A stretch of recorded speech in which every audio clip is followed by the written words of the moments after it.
que mais dá valor para uma sociedade? Um Big Brother que atinge milhares ou milhões de pessoas, né? Só que com um entretenimento vazio e que não está atrelado a desenvolvimento de tecnologia, enfim. Ou, por exemplo, um podcast de um neurocientista falando coisas totalmente boas, assim, que tem alta qualidade, ou um documentário sobre a história da humanidade, entendeu? Que poucas pessoas vão ver. Qual que é mais válido do ponto de vista utilitário?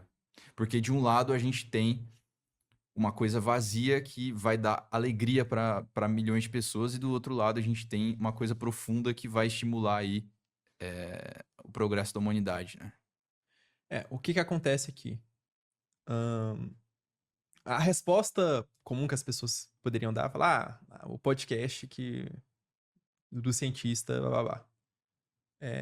De fato, do ponto de vista epistêmico, do ponto de vista de construção de conhecimento, obviamente o do cientista seria melhor.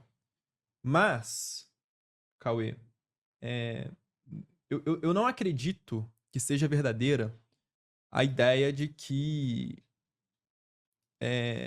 a ciência, o conhecimento científico, ele é algo que as grandes massas devam adotar como meio de entretenimento, pensando na cognição humana tal como ela funciona. O podcast do cientista nunca vai ser tão popular quanto o Big Brother, por uma razão muito simples. Nós somos seres de interesses dos mais variados, e quanto mais nichado for a coisa, menor é o público-alvo daquilo.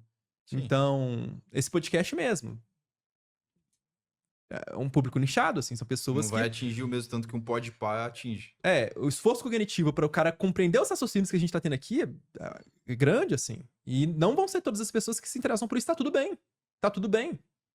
Se fosse todo mundo que tivesse interesse em filosofia, quem é que ia fazer pão? Quem é que ia construir prédio? Quem é que ia fazer café? Então, que bom que as pessoas têm interesses nos mais variados e tenham capacidade de realizar, dentro daquilo que elas podem fazer, algo que beneficie a sociedade. Então, nesse sentido, do cientista vai ser importante, mas é um interesse nichado. O Big Brother, por que o Big Brother faz sucesso? Porque ele é genérico de uma tal maneira e foca em questões tão básicas como sexo, traição, fofoca, que isso, genericamente falando, todo mundo se interessa. A maior parte das pessoas se interessam. E aí a coisa vira uma cultura de massas. É o mesmo que acontece com a música, né?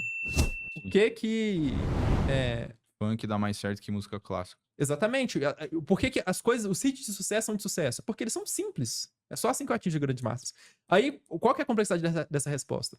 É que o que atinge mais pessoas é o Big Brother, no final das contas. Então, em tese, gera mais bem-estar para mais pessoas, em certo sentido. Só que os benefícios indiretos do podcast de ciência em relação àquilo que ele produz da ação prática é maior do que o Big Brother. Então, Exato. é um cálculo complicado. Mas qual que é a sua resposta? Aí, genericamente, é difícil de pegar essas coisas, porque vai depender de como é que foi o resultado daquele do podcast do cientista, etc. Mas eu pessoalmente, optaria pelo do cientista. É? Então, os resultados ali que o podcast do cientista ou do documentário lá da civilização, da história da civilização, é mais utilitário para a humanidade do que o Big Brother, que atingiu milhões de pessoas com um prazer ali momentâneo, um pico de dopamina. O que dá pra gente falar. Como que você fez esse cálculo? Pois é, o que dá pra gente falar? Eu tô considerando a quantidade de coisas que poderiam trazer o prazer que o Big Brother traz, dentre a quantidade variada de opções que existem, que é muito maior do que o podcast do cientista, nesse sentido. É mais raro nesse sentido. É difícil eu tenho vários Big Brothers, mas tenho poucos conhecimento muito bem construído, tal como o Sacani faz, como o Pedro Loss faz. Não é uma resposta muito simples, né? Não é simples, na verdade. Gostaram do corte, galera? Deixem o seu like, se inscreve no canal e até a próxima.